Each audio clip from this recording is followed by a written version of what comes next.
Dhaka is not far from the mighty river Padda, the bigger of the two branches of the celebrated Ganga, the Ganges for the Anglophone. Ganga splits into two as it enters Bengal, past the ancient cities of northern India, including Benares and Patna. The Padda, whose name is the Bengali form of the Sanskrit Padma, meaning lotus, saunters gracefully southeast before it ends up in the Bay of Bengal. The other branch, Bhagirathi, moves more directly south past the city of Calcutta to join the bay after a much shorter journey. Somehow the minor branch has managed to keep the old name Ganga, used interchangeably with Bhagirathi, as well as Hugi, a comparatively recent name.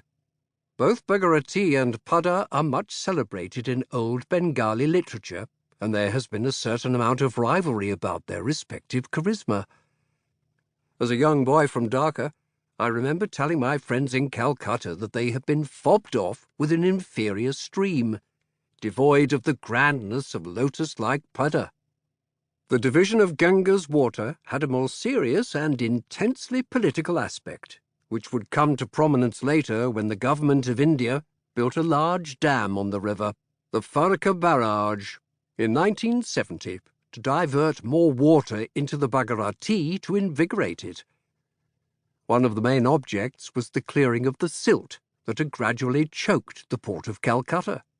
The barrage did not succeed in clearing the silt, but it did manage to generate understandable hostility in East Bengal. All that political strife was far off when I was a child, but the sense of rivalry about water was already strong.